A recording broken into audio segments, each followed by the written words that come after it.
प्रणतोऽस्मि। भागीसाद्यः सुमनसा सर्वार्थानामुपक्रमे यन्नत्वा कृतकृत्यास्यो तन्नमामि गजाननम्। अखण्डमण्डलाकारं व्याप्तं येन चराचरं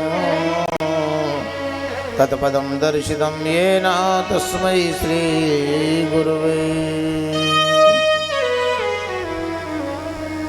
वाञ्छाकल्पतरुभ्यश्च कृपा सिन्धुभ्येव च पतितानां पावनेभ्यो वैष्णवेभ्यो नमो नमः।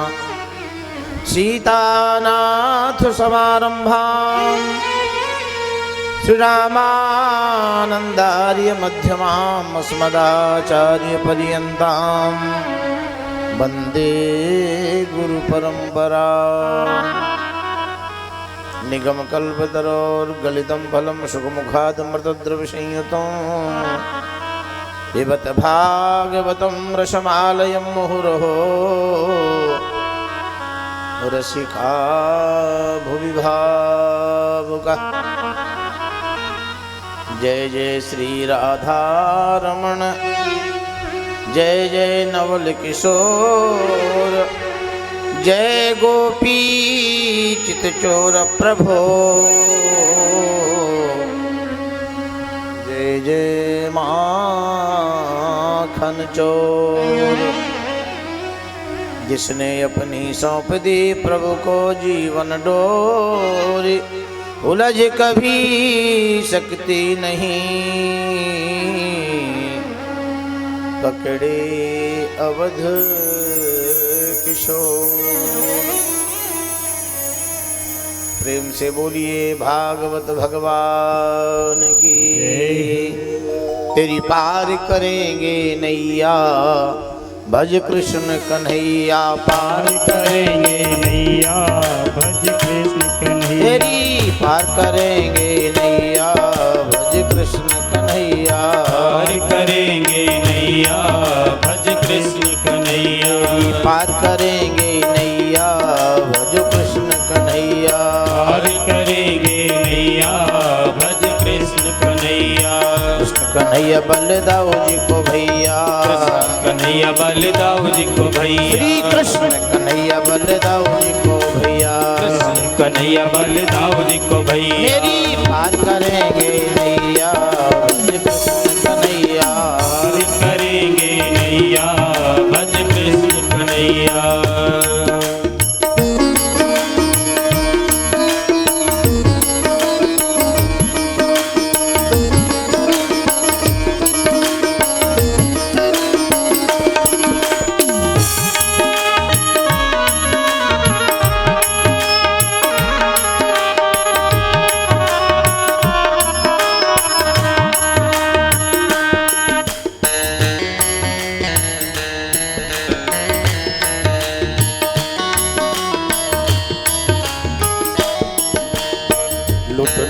दधि माखन खावे लूट दधि माखन खावे।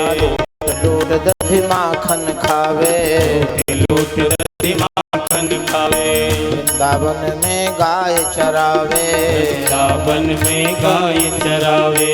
लूट लूट दधि माखन खावे लूट दधि माखन खावे। वृंदावन में गाय चरावे वृंदावन में गाय चरावे। बंसी बट तट रास रचावे हंसी बट तट रास रचावे। माखन चोर कन्हैया भज कृष्ण कन्हैया। पार करेंगे नैया भज कृष्ण कन्हैया। मेरी पार करेंगे नैया भज कृष्ण कन्हैया। पार करेंगे नैया भज कृष्ण कन्हैया।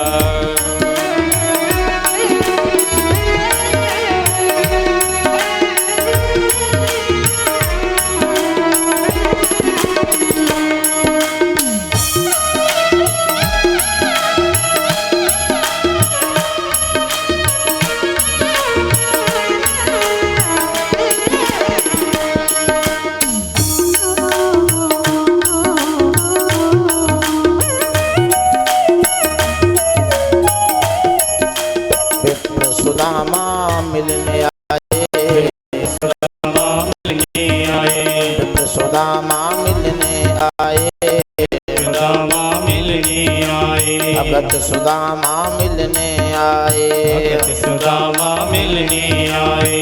टूटे टूटे चावल लाए, टूटे टूटे चावल लाए। विप्र सुदामा मिलने आए, विप्र सुदामा मिलने आए। मुट्ठी भर तंदुल को लाए, मुट्ठी भर तंडुल को लाए।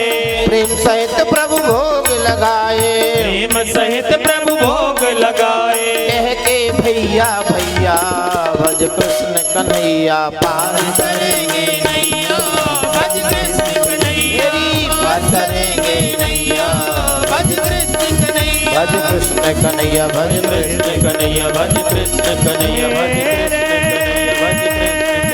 कृष्ण कन्हैया, भज कृष्ण कन्हैया।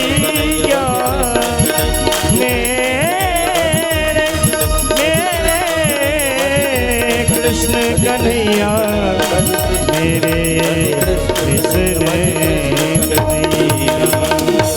बोलिए सच्चिदानंद भगवान की, वैदिक सनातन धर्म की, भागवत महापुराण की, यज्ञ पुरुष भगवान की, सब संतन की, सब विप्रन की, सब भक्तन की, अखिल गौवंश की।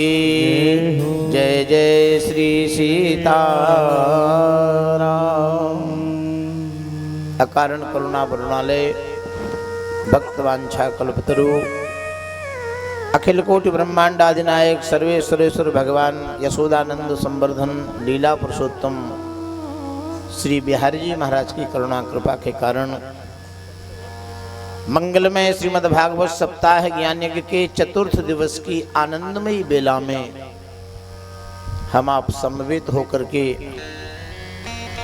चिरंजीव ठाकुर शत्रुविजय सिंह जी के मंगलमय सदप्रेरणा संकल्प से ये मंगलमय भागवत सप्ताह ज्ञान यज्ञ का समायोजन उनके जो अनुज भाई हैं सपत्नीक इस अनुष्ठान को बड़ी तत्परता से अग्रसर कर रहे हैं।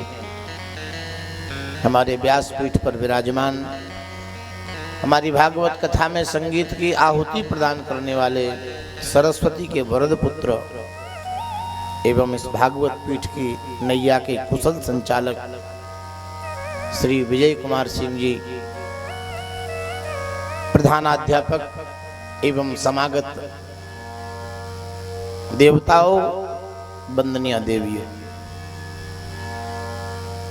शास्त्र में निर्विवाद शब्द है, जीवन में सत्संग मिलेगा तो मानव मानव बना रहेगा। सत्संग की बड़ी विलक्षण व्याख्या है, केवल कथा सुनना ही सत्संग नहीं है। नहीं आपको भ्रम हो जाए कि हम कथा सुनते हैं तो हम सत्संग कर ही रहे हैं। सत्संग का अर्थ है जीवन में सुधार ना आए, जीवन में संस्कारों का समन्वय न हो तो सत्संग नहीं है। स्वामी विवेकानंद जी ने कहा कि सत्संग उसको कहते हैं, कुसंग से बचने का नाम सत्संग है। अगर आप कुसंग से बच गए तो आपने सत्संग कर लिया। एक दृष्टांत कह करके कथा आगे बढ़ेगी। एक बड़े दमंग गांव के धनी मानी व्यक्ति थे। पूरे गांव के रास्ते उनके दरवाजे होकर के तब रास्ता बनता था। उनके ठीक दरवाजे एक गड्ढा था, चारों तरफ से आरसीसी के रोड थे। कोई भी वाहन प्रवेश करेगा उनके दरवाजे जाना ही पड़ेगा। एक बार अपरिचित प्राणी एक अपनी छोटी सी कार लेके 4-5 लोग बैठ के निकले। देखा पानी भरा है तो लोगों ने कहा इतनी अच्छी व्यवस्था है, कीचड़ होवे नहीं करेगा, डाल दो। गाड़ी उस गड्ढे में डाली। प्रेमी उनका चैम्बर ऊपर हो गया, पहिया फ्री हो गए। अपरिचित क्षेत्र था, विदेशी लोग थे, पुराने लोग थे, किससे मदद मांगे। उस दरवाजे पर एक बड़े सज्जन व्यक्ति बैठे मजबूत। उन्होंने कहा भाई आपकी गाड़ी फंस गई, अब मेरी जिम्मेवारी है आपकी गाड़ी निकालना, क्योंकि मेरे दरवाजे फंसी है। तो गाड़ियों की सवारी हुई, उनके पास बैठ गई। उन्होंने आवाज लगाई, भीतर से पानी, रस पानी आ गया। सवारियों ने रस पानी किया और बाबा ने अपने बच्चों को बुलाया। 4 पहलवान निकले उस हवेली से, भैया ये विदेशी परदेशी लोग हैं, इनकी गाड़ी फंस गई, निकालो। उनके मास 4 बेटे थे, उन्होंने गाड़ी को निकाल दिया। गाड़ी मालिक ने कहा कितनी बड़ी कृपा, हमारा कोई परिचय नहीं, इनसे संबंध नहीं, अपरिचित क्षेत्र में गाड़ी फंसी। इन्होंने अपना सारा काम छोड़ के अपने बच्चों से हमारी गाड़ी निकलवाई। तो उस गाड़ी के जो मालिक ने 500 का नोट निकाल के उनको दिया, चलो कृतज्ञता ज्ञापन करें, उन्होंने पैसा रख लिया। उस मालिक ने पूछा भाई आप करते क्या? बोले मैं कुछ नहीं करता हूँ। फिर आपका खर्च पानी कैसे चलता? बोले जैसे आपकी गाड़ी फंसा के निकाल दी, अब इस गड्ढे में फिर पानी भराएंगे, फिर किसी की गाड़ी फंसेगी, फिर निकाल देंगे। बोले ये तो ठीक नहीं है, जीवन में कुसंग से बचना सत्संग है। कथा तो आत्म शुद्धि है। हमारे माध्यम से परंपरा में जो पितृ हैं, गया गदाधर जगन्नाथ में जो हमारी सूक्ष्म आत्माएं विराजमान हैं, उनके लिए हवि देने का ये एक संकल्प है। गीता में बड़ा सुंदर सूत्र है, जिस दिन आपके पुत्र प्राप्त होता है उसी दिन पुरखे प्रसन्न हो जाते हैं। चलो अब हमारी पिंड और पानी की व्यवस्था सुरक्षित हो गई, उनको उतना ही चाहिए। ये वही व्यवस्था है जिससे आत्मशुद्धि होकर के प्राणी को गति मुक्ति प्रदान होती है। श्री आनंद नामक तट पर सुखदेव जी महाराज परीक्षित को कथा सुना रहे हैं। नैमिषारण्य में सूत जी सौनकादिक महर्षियों को कथा सुना रहे हैं। हरिद्वार क्षेत्र में बैठे वैष्णव श्री मैत्रेय जी महाराज विदुर जी को कथा सुना रहे हैं। और सौभाग्य से भगवत कृपा से हम आप बीच में बैठ करके ये भागवत की चर्चा, ठीक वही प्रसंग है। बले पदत्रय भूमे कस्माद् हरियाचते। महाराज परीक्षित ने प्रश्न किया, महाराज हमने सुना है वो नारायण बामन बन के बलि से 3 पग पृथ्वी मांगा, इसका रहस्य क्या है? सुखदेव जी ने कहा कल बताया था महाराज, कश्यप के 2 रानियां हैं, जिसके 2 विवाह होते उसके जीवन की बड़ी विडंबना होती है, रही खुई शांति सब समाप्त हो जाती। कभी दिति आती हैं शिकायत लेकर के, कभी अदिति आती हैं। दिति शिकायत लेके आई तो 2 दैत्य पैदा हुए, हिरण्याक्ष और हिरण्यकश्यपु। भगवान ने 12 बन के उसके बड़े भाई हिरण्याक्ष को मारा, नृसिंह बन के हिरण्यकश्यप को मारा। आज भगवती अदिति रोती हुई पहुंच गई, सौत के बेटे हमारे देखो कोई अनुष्ठान कर रहे हैं, क्योंकि अभी अभी बलि परास्त हुआ है। देवासुर संग्राम में अमृत पीने को नहीं मिला, देवता हावी हो गए और इनको परास्त कर दिया। लेकिन बलि ने कहा कुछ भी हो, संकल्प मजबूत होगा, हम ब्रह्म इंद्र पद लेते ही रहेंगे। नारद जी ने कहा इंद्र पद तो चला गया, देवताओं पे अब पद नहीं है। बलि ने कहा पद 2 प्रकार से मिलता है, जैसे आपके यहाँ संविधान में व्यवस्था है, इलेक्शन और सिलेक्शन, ये 2 विधाएं हैं आपके यहाँ। इलेक्शन में कोई भी खड़ा होगा, अगर बहुमत हो गया तो टेम्पू हाई है, लेकिन सिलेक्शन में जिसकी योग्यता होगी, आईएएस का, पीसीएस का इलेक्शन नहीं होता है, इनके सिलेक्शन होते हैं। जो 100 यज्ञ करेगा वो इंद्र बनेगा, इसलिए इंद्र का नाम शतक्रतु है। और बलि ने संकल्प करके 100 यज्ञ करना शुरू कर दिए। संकल्प में मजबूती हो, फिर मंजिल आपकी दूर नहीं है, कदम चूम लेती है खुदा के मंजिल। मुसाफिर अगर अपनी हिम्मत न हारे, मंजिल कितनी दूर भी हो पर प्यार हमारा क्या कम है, गोपियां कहती हैं। बलि ने संकल्प लिया, दैत्य कुल में उत्पन्न होने के बाद भी, और यज्ञ शुरू कर दिए। 99 यज्ञ बीते।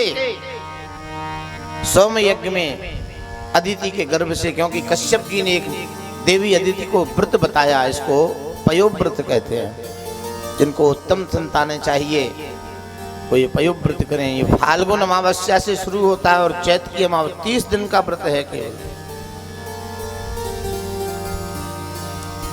भारतीय गौवंश का दूध पान करना पड़ता है, वो भी 1 दिन 1 घूंट, 2 दिन 2 घूंट, 15 दिन तक घूंट बढ़ाओ, ऊपर 15 दिन तक 1-1 घूंट घटाओ। स्वर्ण की प्रतिमा में नारायण की मूर्ति बना के प्रणव का जप करो। पृथ्वी पर शयन करो, एक अन्न भोजन करो, पर पुरुष का दर्शन बंद करो, भगवान में तन्मय हो जाओ, प्रभु कृपा से बड़ा ओजस्वी पुत्र प्राप्त होगा। पति की आज्ञा से भगवती अदिति ने व्रत को सांगोपांग संपन्न किया। उसके परिणाम स्वरूप तम बटुम वामनम दृष्ट्वा गोदमानाय महर्षया। सुखदेव जी कहते हैं उस व्रत के प्रभाव से वो अखिल कोटि ब्रह्मांड के स्वामी बटु माने बहुत सुंदर, बहुत छोटे, गोदमाना महर्षया, हे महर्षि भगवती अदिति की गोद में आ गए। बोलो वामन भगवान की। ब्रह्मचारी वेश है, जटलम वामनम विप्रम माया माणव अद्विभु, सुंदर जटाएं हैं, गौकुर के समान शिखा है, हाथ में कमंडल है, कमर में मूंछ की मेखला है, छाती पर मूंछ का त्रिवली जनेऊ है और मुखमंडल पर आभा प्रभा विद्यमान है। कहाँ जाएं भिक्षा मांगने? मैंने कल निवेदन किया था, नित्य निवेदन करता हूं कि यज्ञ में दो कार्य होना चाहिए, अग्नि में स्वाहा और कोई भी भूखा न जाए। पुराणों में वर्णन आता है, ऋते अग्निरभ्यागतो मूर्ति, आपके दरवाजे अगर कोई आया है तो उसको कुछ दीजिए, और नहीं दोगे तो अपना पाप छोड़ देगा, आपका पुण्य ले।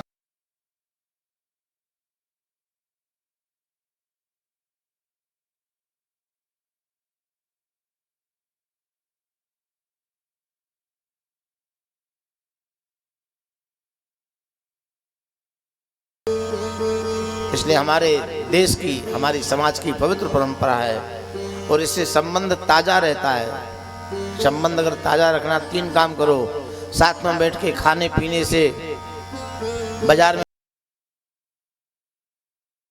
कितनी भी व्यस्तता हो लेकिन 2 बार राम राम तो करो। मान लो आप क्रॉस हुए, उन्होंने आपको देखा, आपने उनको देखा, राम राम नहीं हुई तो संबंध टूट जाएगा। उसी दिन हमें मिले, हमसे राम राम नहीं हुई है, क्या बिगड़ता है?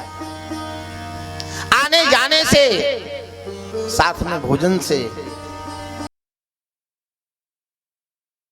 व्यवस्था में, अभ्यस्त व्यवस्था में हो, अपने संबंधी को देख करके प्रसन्न हो जाना, इससे संबंध की तरोताजगी सुरक्षित रहती है।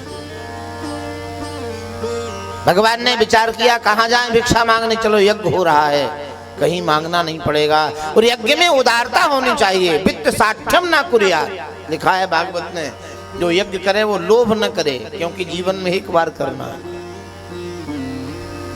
यद्यपि शास्त्र में मांगने की कहीं चर्चा नहीं है।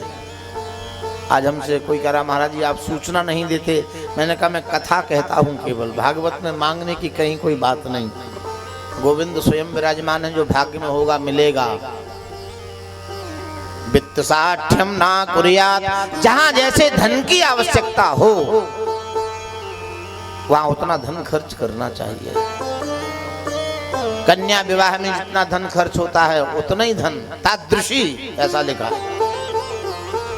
कोई यज्ञ करता है, कथा करता है, भागवत तो पूर्ण यज्ञ, अश्वमेध यज्ञ, सप्ताह यज्ञेन कलो पुनन्ति ते। जो सप्ताह यज्ञ करता है कलिकाल में पूर्ण रूप से वो पवित्र, उसकी जो कुल परंपरा है वो पवित्र हो जाती है। महाराज श्री वामन कमंडल लेकर के बलि के यहाँ, और बलि की एक बेटी है जिसका नाम विंध्यमाला है, रत्नमाला, शिखर पे चढ़ी थी। भगवान को देख करके वो प्रसन्न हो गई, कितना सुंदर बालक है, इसको अगर पकड़ के अपनी छाती का दूध पिलाती तो हमारा जीवन धन्य हो जाता। भगवान ने कहा स्वागत है आपके भाव का। भगवान यज्ञशाला में पहुंचे, बलि के अंग रक्षकों ने कहा महाराज आपको क्या चाहिए बताओ, जो मांगोगे मिलेगा। गाय ले लो, गांव ले लो, कन्या ले लो। भगवान ने कहा तुमसे कुछ नहीं चाहिए, ये बताओ तुम्हारा स्वामी कहाँ है? बोले यज्ञशाला में विराजमान है, यज्ञ कर्म से निवृत्त होंगे तब वो आएंगे। बोले तो हमें जल्दी नहीं है, मैं उनसे ही लूंगा। और जैसे ही बलि ने भिक्षुक को देखा, अद्यना पितरस्तृप्ता अद्यना पावितम कुलम, आज हमारे पितर धन्य हो गए, आज हमारा कुल धन्य हो गया। देखो महापुरुष आते हैं तो महापुरुष के शरीर में ऐसे परमाणु होते हैं, अगर छूट गए तो तुम्हारे क्षेत्र में कोई अराजक तत्व नहीं आ पाएगा। अद्य नहा पितरस् तृप्ता, आज हमारे पितर तृप्त हो गए। अद्य नहा पावितम कुलम, आज हमारा कुल कहते हैं जहां से हम चले हैं, जहां से हमारी परंपरा का उत्स है, मूल है, कुल उसको कहते हैं, जड़, आज वो पवित्र हो गई। तो भगवान वामन ने कहा, महाराज बलि आप राजा हैं, भिखारी को देख के इतनी प्रशंसा क्यों? तो बलि ने कहा, भवान आगतो गृहान, जो कृपा करके आप हमारे घर आ गए। सेवक सदन स्वामी आगमनो, सेवक सदन स्वामी आगमनो, मंगल मूलय मंगल दमनो, मंगल मूले अमंगल दमनो, सेवक सदन स्वामी आगमनो, सेवक सदन स्वामी आगमनो। महाराज बलि ने भगवान वामन का दर्शन किया, बलि के नेत्रों में जल आ गया। हम सौभाग्यशाली कितने हैं, ऐसे सुंदर यज्ञ में बिना बुलाए इतने सुंदर भिक्षुक दरवाजे पर आ गए। यजमाना प्रमुतो दर्शनीयम मनोरमम, और बलि सब भूल गया, केवल देखना ही बाकी है। तृप्ति नहीं हो रही है, नेत्र पलक नहीं मारते हैं, इतने सुंदर भगवान वामन थे। हालांकि भिखारी को कोई इतना ज्यादा नहीं देखता, लेकिन ये भिखारी अलौकिक था। ठाकुर जी सोच रहे थे कहीं पोल पट्टी नहीं खुल जाए, क्योंकि कंप्लीट रूप बना के आए हैं। तो बलि ने कहा, प्रभु हम बताओ आपकी सेवा क्या करें? भगवान ने कहा, बलि हमें 3 पग पृथ्वी चाहिए। बोले हमें बदनामी होगी हमारी देने में। हमारे यहाँ दान में 4 दान बहुत अभिष्ट हैं, सबको करना चाहिए। सबसे पहले अन्नदान रोज करो, किसी गौशाला को, किसी संत को, किसी ब्राह्मण को, किसी भूखे को। हाँ, ये अन्नदान तो साक्षात प्राण दान है। अंगद जी ने रावण को कहा, अन्नदान अरुरस पीयूषा, अन्नदान नहीं है तो प्राण दान है, क्योंकि कलहु अन्न गता प्राणा, कलिकाल में अन्न में ही प्राण बसते हैं। अन्नदान रोज करो। जीवन में एक कन्या दान करो विधिवत। अगर आपकी कन्या नहीं है तो संबंधी की कन्या नहीं, जिससे कोई संबंध नहीं है, उसकी कन्या का दान करोगे तब फल मिलेगा। संबंधी की कन्या का दान करोगे वो सहानुभूति हो जाएगी, वो दान नहीं होगा, वो उसकी मदद हो जाएगी। जिससे कोई कनेक्शन नहीं है, उस कन्या का दान कन्यादान है। जीवन में स्वर्ण दान करो, भले 1 रत्ती करो, 1 रत्ती। और जीवन में भूमि दान करो।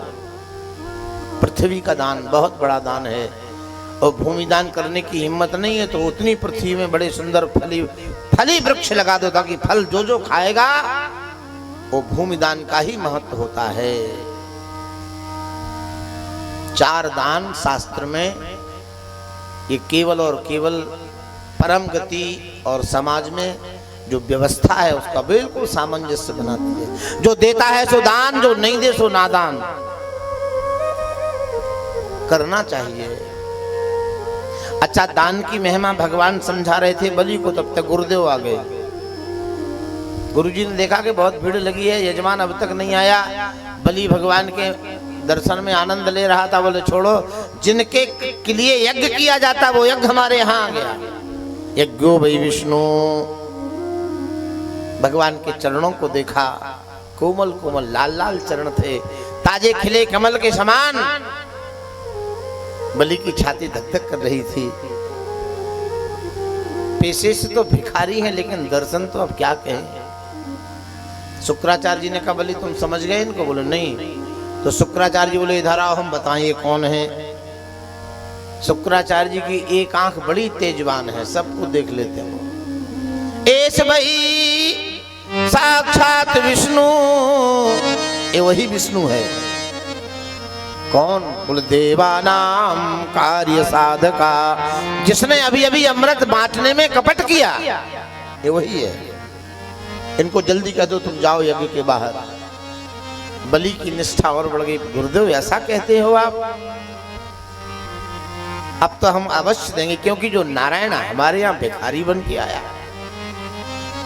और हमने सुना है अनंत को देने के बाद अनंत होता है, अनंत को देने के बाद अंत कभी नहीं होता।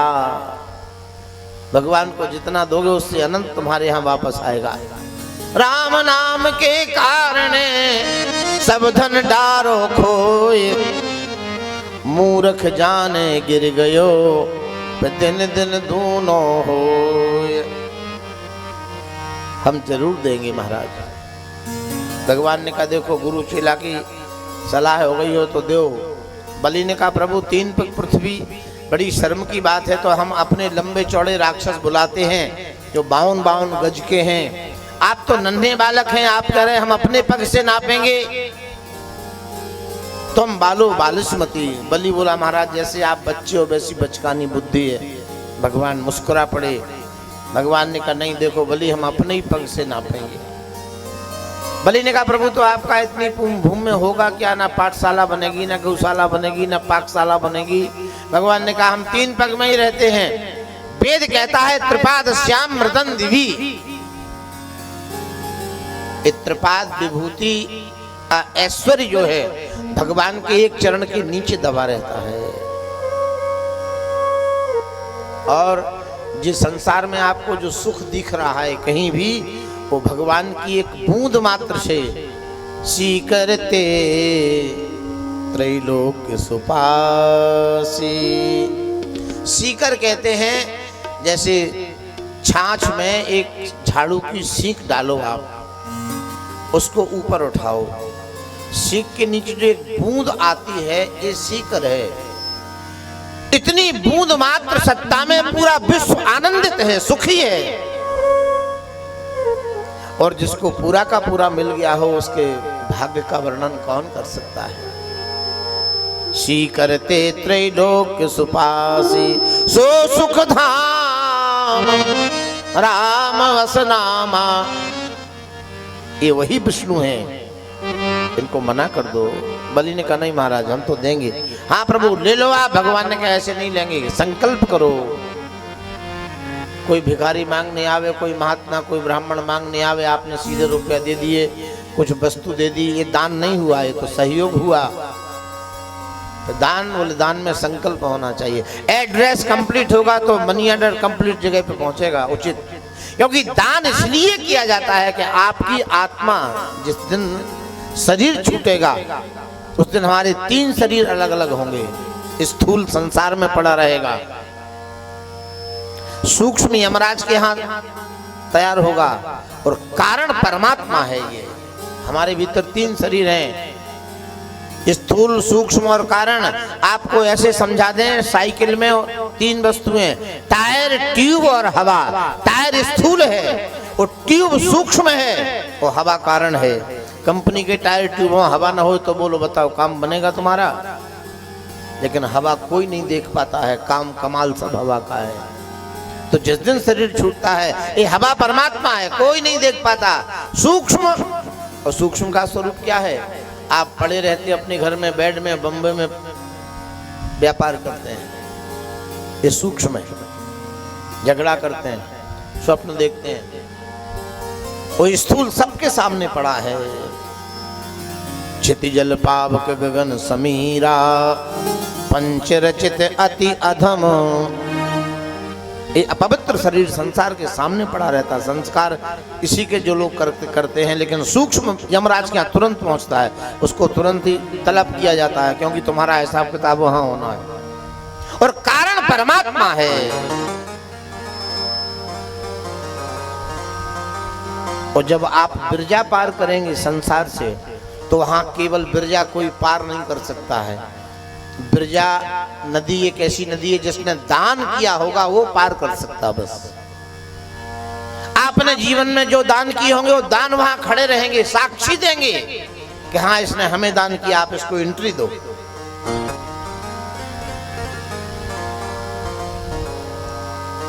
दान की एक कथा आती है। घर में बहुत संपन्नता थी, माताजी ने कहा कि एक स्वर्ण की, थोड़ा स्वर्ण का दान कर लो। तो पति बोला देखो ये कथावाचकों के झंझट में मत आया करो, ये झूठे बोलते हैं प्रायः, इनके चक्कर में मत आना। उन्होंने कहा नहीं आऊँगी, लेकिन ये रखा है क्या होगा, मर जाएंगे तो कोई इधर उधर ले जाएगा, इसलिए थोड़ा बहुत दे लो अपने हाथ से। नहीं नहीं ऐसा नहीं होगा। एक दिन माता ने सोचा चलो अच्छा एक मिट्टी की गाय, सोने की गाय बना के मिट्टी लेप दी। तो बुढ़िया बोली तो मिट्टी ही दान कर लो। हाँ बोले मिट्टी का होता हो तो कर लो। सोने की गाय बना करके मिट्टी लेप दी। गाय की पूंछ में मोक्ष है प्रेमियों। अब वो बुढ़े का शरीर छूटा और बिरजा पे खड़ा हुआ तो मिट्टी की गाय खड़ी वहां। लोगों ने कहा क्यों भाई तुमने दान किया? बोले किया तो है। क्या? बोले एक मिट्टी की गाय। यही थी? बोले हाँ यही थी। पकड़ो पूंछ। अब वहां तो सब कुछ चिन्मय है। जैसे ही पूंछ पकड़ी हो बेतरने हो तरने लग गई बिरजा में, तो मिट्टी धुल गई और सोना निकल गया। बुढ़े ने कहा राम राम राम, इसने तो सब कुछ लुटा दिया। और हाथ छूट गए, गाय पार हो गई, वो डूब गया। बोलो गोविंद भगवान की। हम जो कुछ भी देते हैं इसको देवता देखते हैं। आपको देवता कहाँ है? तो सारे शरीर में देवता हैं। नेत्र में, नाक में, जिस अंग का देवता चला जाता वो अंग निष्क्रिय हो जाता है। अगर अग्नि देवता चले जाएं तो आपकी जीभ में स्वाद नहीं रहेगा। सूर्य चंद्रमा नाराज हो जाए तो आंख में ज्योति नहीं रहेगी। अश्विनी कुमार चले जाए तो हाथों की शक्ति, हाथ झूल जाते हैं, फालस निकल जाता है। क्योंकि ये देवता बैठे हैं। ताहता सुर बैठे करी थाना, उत्तरकांड। किसी की गवाही की आवश्यकता नहीं है। आपके शरीर के देवता ही आपके पाप और पुण्य की गवाही देंगे। वहां पूरे शरीर में देवता बैठे हैं। इंद्रिय सुरन न ज्ञान सुहाही, इंद्रिय सुरन न ज्ञान सुहाही, इंद्रिय द्वार झरोखा नाना, इंद्रिय द्वार झरोखा नाना, तहाँ तहाँ सुर बैठे करि थाना, तहाँ तहाँ सुर बैठे करि थाना। ये इंद्रियों के झरोखों पे देवता बैठे हैं। जहाँ तहाँ सुर बैठे करी थाना, थाना माने जो खाली ना हो, जहाँ अलर्ट व्यवस्था रहे, उसका नाम थाना। और बड़ा भी था बोले नहीं, ना बोले है, था ना, दोनों बातें हैं। था बोले नहीं है, ना बोले है। इंद्रिय ज्वार धरोखा नाना, तहाँ तहाँ सुर बैठे करी थाना। जो कोई क्लाइंट आता है, कोई मुल्जिम आता है तो पूरा सिस्टम सक्रिय हो जाता है। आवत देखें विषय बयारी, ते हट दें कपाट उघारी। कोई संसार की विषय की बात आती है तो देखो आप, आंखें, कान, जीभ, नाक, कहीं से सुगंधी आवे, नाक तुरंत सुगंध हो जाती है। किसने बता दिया कि सुगंधी आ रही? आपने सावधान किया नाक का? या कोई स्विच लगा है जो आपने ऑन ऑफ किया, एवं वायु तुरंत लग जाती है वहां। ऐसे इंद्रियां संसार में लगी रहती हैं। ये इंद्रियां नहीं, इनके देवता सक्रिय हैं। ये सूक्ष्म शरीर है। यही देवता अच्छे बुरे का गवाही यमराज को देते हैं। तुम देखो न देखो, तुम्हारे साथ जो देवता लगे हैं ये आपकी साक्षी देने के लिए पर्याप्त है। दान, रादाने धातु से दान बनता है। जो आत्म कल्याण चाहता है वो दान करो। सूर्य वंश में एक राजा थे, उन्होंने स्वर्ण आदि खूब दान किया, अन्न दान नहीं किया तो मरने के बाद अपने शरीर का मांस खाने के लिए मृत्युलोक में आना पड़ा उन्हें। जो दोगे वो मिलेगा।